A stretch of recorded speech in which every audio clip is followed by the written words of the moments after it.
Giff, so regarding allegiances, do you have anything planned for allegiances? Like, are you talking to any other families or anything? I mean, you don't have to go into too much detail. We got negotiations floating around right now. Very interesting negotiations. So we'll see how it plays out. But we're in no rush. You know, as you know, nobody's benefiting from the allegiance probably till the game starts, I believe. So in the meantime, it's going to be a whole lot of, you know, let's play the other side of the game, right? Let's play the game that's run on Telegram. Let's play the game of the conversations that happen behind the scenes. That seems to be the most important play right now. Why do you think that the syndicate, the hustlers, linked up immediately? It was literally like 10 minutes after the allegiances went live.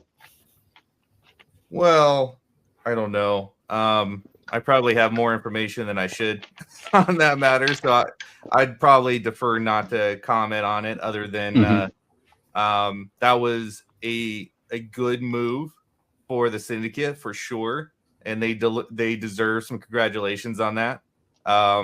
That's just helping solidify another family of theirs in the top 5, maybe depending on how the resources all shake out heading into launch.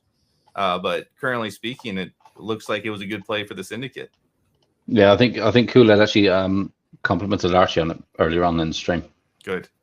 Yeah, and if you want to talk a little bit more about, a family getting too big, right?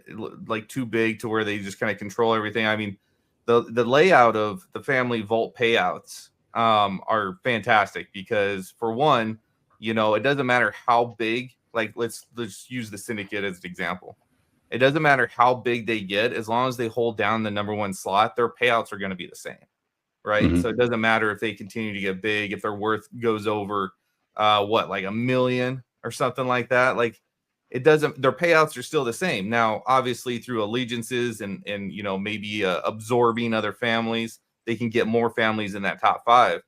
But really, when it all boils down to it, when you're talking about an individual player who maybe is not a leader in one of these families, they're going to be looking at what their pulse payout is going to be every week. That's number 1, the most important thing if you're joining a family. The second important thing is obviously how much can you play in the game while still earning passive income, because you're going to have the ability to do various sorts of activities that will earn you in-game cash that will probably be redeemable for MAFIA tokens. So essentially you're like earning passive income there.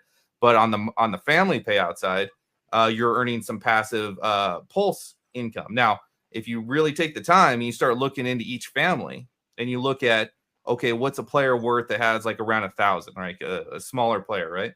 See what their weekly payout is, and then jump into another family that with a player with the same worth and see what his payout is.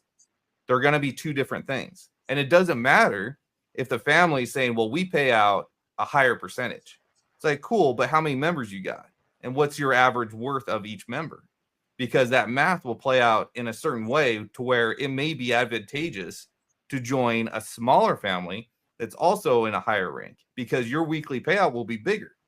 So if you're looking at just an economic standpoint of how can a small player earn more passive income, it absolutely will not be a thought-on conclusion that you must join the syndicate.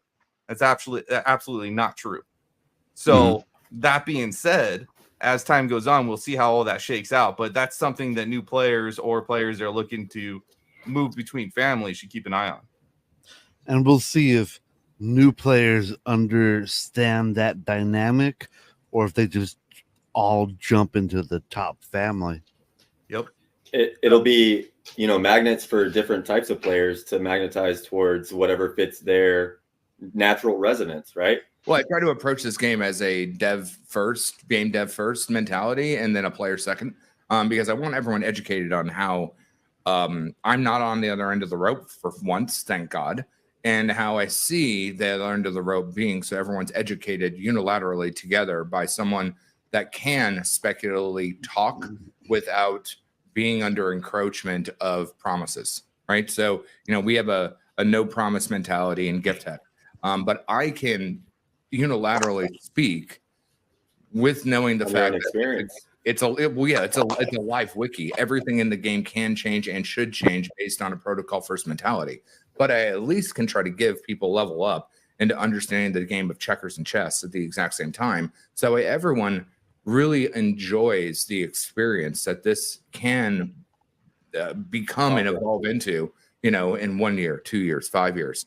How we can bind through FanForge into this kind of stuff. How we can do gift tech on this kind of stuff. How we can bring other communities together with this kind of stuff and have it be a positive outset. Like I was saying earlier, what if some of the Pulse payout went to a validator? That validator rolls back into here. What if we put it into nonprofits? What if we take some of that vault payout and go lobby? Like, there's so many ways that we can actually play a game.